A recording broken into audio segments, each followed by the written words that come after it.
Cigarette ಅನ್ನ ಸೇರಬೇಕು. ಇನ್ನು ಮನಸ್ಸಿಗೆ ಆಘಾತವಾದಾಗ ಕಂಠ ಬುದ್ಧ ಕುಡಿದು ಕಣ್ತುಂಬ ಮಾಡಬೇಕು. ಬಂದಾಯ್ತು, ರುದ್ರನ ಮನೆಗೆ ಬಂದಾಯ್ತು. ರುದ್ರ, ಹೇ ರುದ್ರ, ಯಾರಾದ್ರೆ ಮನೆಯಲ್ಲಿ?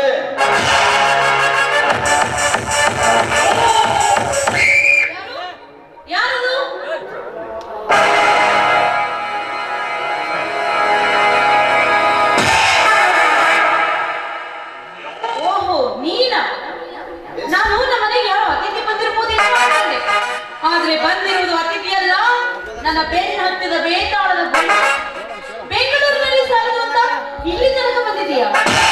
ಮಾತೇಶ್, ಇನ್ನೊಬ್ಬರ ಮನೆಗೆ ಬರಲು ನಿನಗೆ ನಾಚಿಕೆ ಆಗುವುದಿಲ್ವೇ? ಮಾತಾಡು ಮಾತೇಶ್, ನಿನ್ನನ್ನು ಕೇಳಿರುವುದು ನೀನೇ. ಬರಬೇಕಾದವರ ಮನೆಗೆ ಬಂದಿದ್ದೇನೆ ಅಂಬೇಕಾ? ಮತ್ತೊಬ್ಬರ ಮನೆಗೆ ತಪ್ಪು ಹೆಜ್ಜೆ ಇಡುವ ಲಾಜ್ಜೆಗೆಟ್ಟ ಪುರುಷ ನಾನಲ್ಲ. ಬರಬೇಕೆಂದು ಬಯಸಿ ಬಂದವನು ನಾನಲ್ಲ ಅಂಬಿಕ.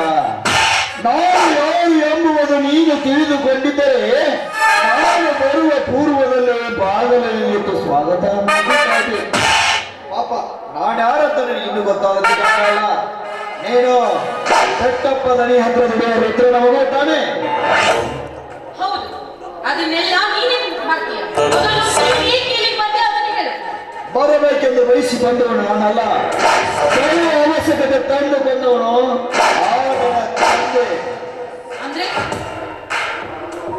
ಅಂದ್ರೆ ನಾನೇನು ಗೊತ್ತಾ?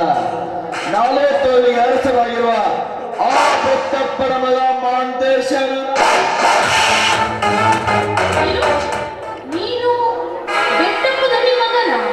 ಯಾಕೆ ಮಾತಾಡೋ ನಾಡಿಗೆ ನಾಚಿಕೊಂಡು ತೇರ್ತುವ ರಕ್ತ ನೆಲವೇ ನಂಬದಂತಾಯಿದೆ. ಎಲ್ಲ ಮೈಯಲ್ಲಿ ಹರಿಯುವ ರಕ್ತ ಎಲ್ಲ ಹೆಪ್ಪುಗಟ್ಟಿ ಹೋಯ್ತೆ. ನಾನು ನನ್ನ ಪ್ರೀತಿ ಮಾಡ್ತದ ತಪ್ಪ? ನಿನ್ನನ್ನು ನೋಡಿ ನನಗೆ ವ್ಯತ್ಯಯ ಆಗ್ತಾ ಇದೆ. 10 ಜನರಿಗೆ ಬುದ್ಧಿ ಹೇಳುವ ಶಿವ ಶರಣರ ಮಠದಲ್ಲಿ ಪಾಠ ಹೇಳುವ ಗಿಡ ಹುಟ್ಟಿಲ್ಲ, ಎಲ್ಲಪ್ಪು ತಿನ್ನು ನಾಯಿ ಹುಟ್ಟಿತಲ್ಲ ಅಂತ ನಾನು ಮನಸ್ಸು ಮಾಡಿದ್ರೆ ನಿನ್ನಂತ 10 ಹೆಣ್ಣುಗಳ ತಂದೆ ಸಾಲಾಗಿ ನಿಂದ್ರಿಸಬಲ್ಲೆ. ಆದ್ರೆ ನಿನ್ನನ್ನೇ ಕಟ್ಟಿಕೊಳ್ಳಬೇಕಿರುವ ಕೆಟ್ಟ ಹಠ ನನ್ನ ಮನದಲ್ಲಿ ಮನೆ ಮಾಡಿ ನಿಂತಿದೆ. ಅಂದ್ರೆ ಅಷ್ಟೊಂದು ರೂಪವತಿ? ಎಸ್, ಈ ನಿನ್ನ ರೂಪ ಲಾವಣ್ಯ ನನ್ನನ್ನು ಮೂರ್ಖನಾಗಿ ಮಾಡಿಬಿಟ್ಟಿದೆ. ಈ ನಿನ್ನ ಪ್ರೀತಿಯ ಹೊಳೆಯಲ್ಲಿ ಅಂಬಿಗ ನಾನು ಆಲೋಚನೆವ ಆಸೆ. ಈ ನಿನ್ನ ಪ್ರೀತಿಯ ಅರಮನೆಯಲ್ಲಿ ಆರಾಚನಾಗಿ ಮೆರೆಯಬೇಕೆನ್ನುವ ಕನಸು. ಆಕಾಶದಲ್ಲಿರುವ ಹಕ್ಕಿ ನೀನು ನನಗೆ ದಕ್ಕಲಾರದೆಂದು ತಿಳಿದುಕೊಂಡಿದ್ದೆ ನಿಜ. ಆದರೆ ಹಕ್ಕಿಯ ಗೂಡು ನನ್ನ ಅರಮನೆಯ ಪಕ್ಕದಲ್ಲಿದೆ ಅಂತ ನಾನು ಅನ್ಕೊಂಡಿರಲಿಲ್ಲ. ನೋಡು, ಗರುಡನಾಗಿ ಒಂದು ಹಕ್ಕಿಯನ್ನು ಕುಗ್ಗಿದ ಮುಂಚಿತವಾಗಿ ನಿನ್ನೆ ಏನಾಗಿ ಒಪ್ಕೊಂಡ್ರೆ ಸರಿ, ಎಲ್ಲ ಅಂದ್ರೆ ನಾನು ಮನಸ್ಸಿಲ್ಲದ ದೇಹವನ್ನು ಕುಕ್ಕಲು ಇದೇನು ದೇವದಾಸಿ ಹಕ್ಕಿ ಅಲ್ಲ, ದೇವರಿಗೆಂದು ಮೀಸಲಿಟ್ಟ ಹಕ್ಕಿ. ನೀನೇನಾದ್ರೂ ನನ್ನನ್ನು ಕುಕ್ಕಲು ಬಂದ್ರೆ ನಿನ್ನ ರೆಕ್ಕೆಯನ್ನು ಕತ್ತರಿಸಬೇಕಾಗುತ್ತದೆಯೋ ನೀಚ. ಹೆಣ್ಣು ಒಲೆದು ಬರಲು ಅದಕ್ಕೂ ಪುಣ್ಯ ಮಾಡಿರಬೇಕು. ಹಾ ಮಾತೇಶ್, ನಿನಗೊಂದು ಮಾತು ಹೇಳ್ತೀನಿ ಕೇಳು. ಒಲಿಯಿಲ್ಲದ ಹೆಣ್ಣಿನ ಬೆನ್ನು ಹತ್ತುವುದು ಸೇದುವ ಬಾವಿಯಲ್ಲಿನ ನೀರು ನೋಡಿ ನಾಯಿ ಸಂತೋಷ ಪಟ್ಟಂತೆ. ಮನಸ್ಸಿಲ್ಲದ ಹೆಣ್ಣನ್ನು ಮದುವೆ ಆದ್ರೆ ಉಪ್ಪಿಲ್ಲದ ಅಡಿಗೆಯನ್ನು ಉಂಟಂತೆ. ಪ್ರೀತಿ ಇಲ್ಲದ ಹೆಣ್ಣನ್ನು ಅತ್ಯಾಚಾರಗೊಳಿಸಿದ್ರೆ ಗಟಾರದ ನೀರಿಗೆ ಗಂಧದ ಎಣ್ಣೆ ಸುರಿದಂತೆ. ಇಷ್ಟೆಲ್ಲ ಅರಿತುಕೊಂಡ್ರೆ ನೀನು ಮಾನವಂತನಾಗಿ ಬಾಳ್ತೀಯ. ಇಲ್ಲಾಂದ್ರೆ ನನ್ನ ಕೈಯಲ್ಲಿ ನಿನ್ನ ಪ್ರಾಣವನ್ನು ಕಳೆದುಕೊಳ್ಬೇಕಾಗುತ್ತೆಯೋ ಕುಲಪಾತಕ. ನೀನು ಹೇಳುವ ಉಪದೇಶದ ಮಾತುಗಳು ಯಾವುದು ನನ್ನ ಹೃದಯದಲ್ಲಿ ಭದ್ರವಾಗಿ ಉಳಿಯಲಾರು. ನನಗೆ ಗೊತ್ತಿರುವುದು ಒಂದೇ ಒಂದು, ಒಲಿದು ಬಲ್ಲಾಳದ ಹೆಣ್ಣನ್ನು ಒಲಿಸಿಕೊಳ್ಳುವುದೆಂದರೆ ಓಡುವ ಜಿಂಕೆಯನ್ನು ತಂದು ಬೇಟೆಯಾಡಿ ಒಂದಷ್ಟು ಸಂತೋಷ. ಇನ್ನು ಪ್ರೀತಿ ಇಲ್ಲದ ಹೆಣ್ಣನ್ನ ಭೋಗಿಸುವುದೆಂದ್ರೆ ಅಮೃತ ಒಂದಷ್ಟು ಸಂತೋಷ. ಮನಸ್ಸಿಲ್ಲದ ಹೆಣ್ಣನ್ನ ಮದುವೆ ಆಗುವುದಂದ್ರೆ ಆಟ ಮಾಡುವ ಕುದುರೆಯನ್ನು ಚಾಟಿಂದ ಮಾಡಿಸಿ ಸವಾರಿ ಮಾಡಿದಟ್ಟು ಸಂತೋಷ.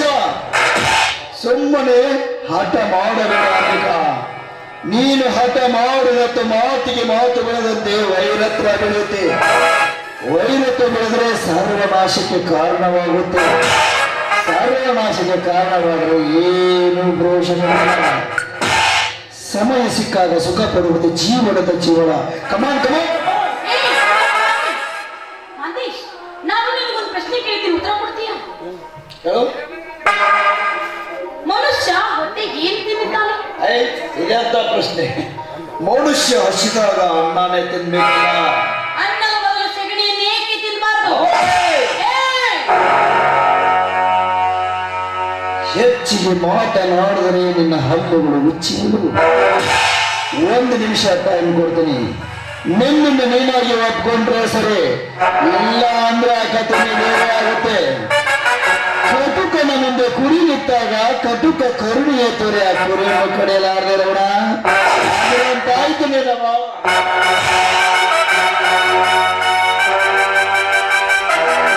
ಅಂತೂ ಇವನು ಒಂದು ನಿರ್ಧಾರ ಮಾಡಿಕೊಂಡೇ ಬಂದಿದ್ದಾನೆ. ಈಗ ನಾನೇನಾದ್ರೂ ಇವನಿಗೆ ಎದುರಾದ್ರೆ ನನಗೆ ಒಳ್ಳೆಯದಲ್ಲ. ಹೇಗಾದ್ರೂ ಮಾಡಿ ಉಪಾಯದಿಂದ ಇಲ್ಲಿಂದ ಪಾರಾಗಲೇಬೇಕು. ಹಾ ಮಾತೇಶ್, ನೀವು ನನ್ನನ್ನು ಇಷ್ಟೊಂದು ಪ್ರೀತಿಸ್ತೀರಿ ಅಂತ ನಾನು ಅನ್ಕೊಂಡಿರ್ಲಿಲ್ಲ. ನನ್ನ ಪ್ರೀತಿಗೋಸ್ಕರ ನೀವು ಪ್ರಾಣ ಬೇಕಾದ್ರೂ ಕೊಡಲು ತಯಾರಾಗಿದ್ದೀರಿ. ನಿಮ್ಮಂತ ಅಮರ ಪ್ರೇಮಿ ಈ ಜಗತ್ನಲ್ಲಿ ಮತ್ತೆ ಆಯ್ತು. ನಾನು ನಿಮ್ಮನ್ನು ಮನಸಾರೆ ಪ್ರೀತಿಸ್ತೀನಿ. ನಾನು ನನ್ನ ಮದುವೆ ನಿಂತೋದ್ರೂ ಪರವಾಗಿಲ್ಲ. ಇಂದಿನಿಂದಲೇ ಈ ನಮ್ಮ ಅಮರ ಪ್ರೇಮ ಮುಂದೆ ಸಾಗಲಿ. ಮೋಸ ಇಲ್ಲ ತಾನೆ? ನಾನೇಕೆ ಮೋಸ ಮಾಡಲಿ? ನಿಮ್ಮನ್ನು ಮೋಸ ಮಾಡಿದ್ರೆ ಮತ್ತೆ ನೀವು ನನಗೆ ಸಿಗಬೇಕಲ್ಲ. I love you, Mate.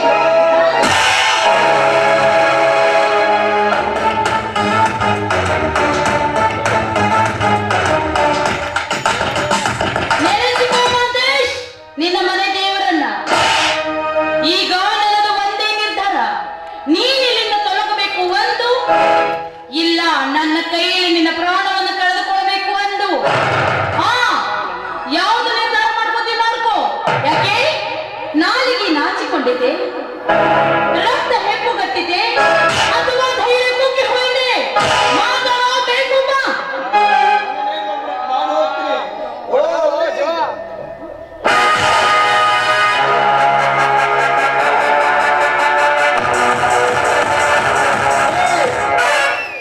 ಚೋಳಿ ವಿದ್ಯೆ ಗೊತ್ತಿಲ್ಲಾರ್ದೆ ಹಾವಿನ ಹುಟ್ಟಿಗೆ ಕೈ ಹಾಕಬಾರ್ದಂತ ನಿನ್ನಂತ ಮಳ್ಳ ಹೆಣ್ಣಿಗೆ ಏನು ಗೊತ್ತು?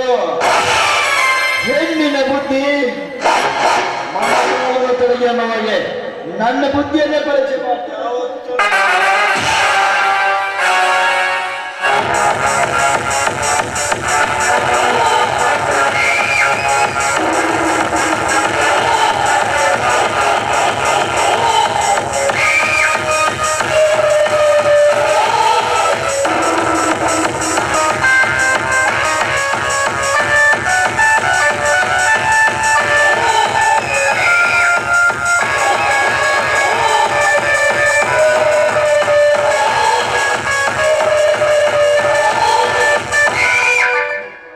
चाह में शक्कर नहीं तो पीने को क्या मजा, पलंग पर लड़की नहीं तो सोने को क्या मजा.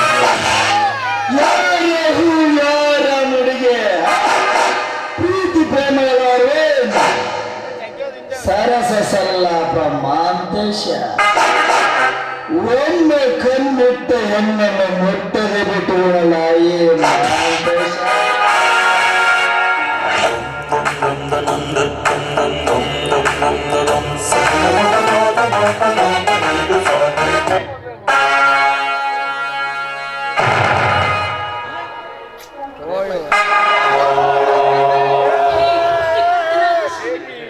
ಎಷ್ಟೊಂದು ವಿಚಿತ್ರವಾಗಿ ಸೃಷ್ಟಿಸಿರುವೆ ಈ ಹುಟ್ಟು ಸಾವಿನ ಮಧ್ಯೆ ಬದುಕು. ಈ ನನ್ನ ಬದುಕನ್ನು ಪ್ರಿಯತಮನ ಬರುವಿಕೆಯ ದಾರಿಯನ್ನು ಪ್ರೇಮದ ಅಂಗಳದಲ್ಲಿ ಬೆಳೆದಿಂಗಳ ಪಾಲೆಯಾಗಿ ನಿಂತಿದ್ದೆ. ಆದ್ರೆ ರಣಹದ್ದು ಬಂದು ಕುಕ್ಕಿತು ಈ ನನ್ನ ದೇಹವನ್ನು. ಈಗ ನನ್ನ ಶೀಲ ನಚ್ಚು ನೂರಾಗಿ ನನ್ನ ನಂಬಿದವರು ನಾನು ಅಮೃತದ ಹಾಲು ಅಂತ ತಿಳಿದುಕೊಂಡಿದ್ದೆ. ಈಗ ಅವರಿಗೆ ನನ್ನ ಮುಖವನ್ನು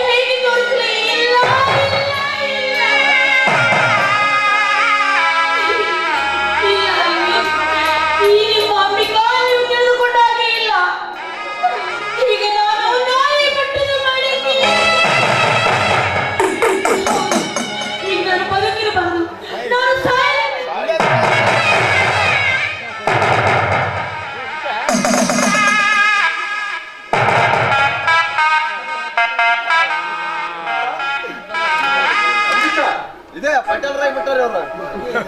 ಏನ್ ಮಾಡ್ತಾ ಇದ್ದೀವಿ ಒಳಗಡೆ?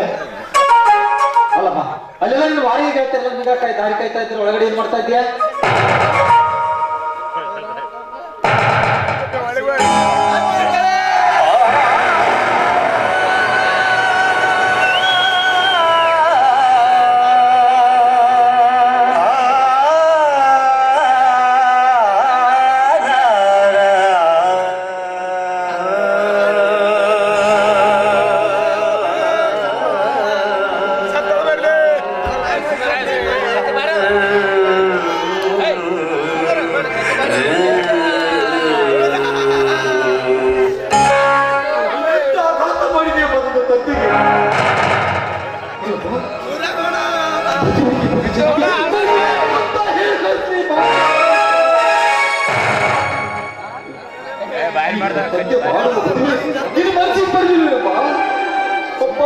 ನಮಗೆ ಈ ಮದುವೆ ಇಷ್ಟ ಇಲ್ಲ ಅಂತಂದ್ರೆ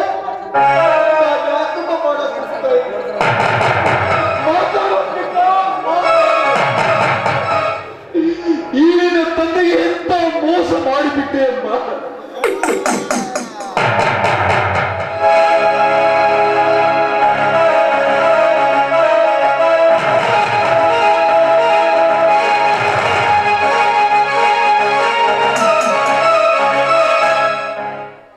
ಪ್ರೀತಿಯ ಹೆತ್ತಪ್ಪನಾದ ರುದ್ರಪ್ಪನಿಗೆ ನಿನ್ನ ಮಗಳಾದ ಅಂಬಿಕಾ ತಿಳಿಸಿದ್ದೇನೆಂದ್ರೆ ನನ್ನ ಮದುವೆಯ ವಿಚಾರವನ್ನು ಮಾಡೋದಕ್ಕೆ ಮುಂದಾದ್ರಿ.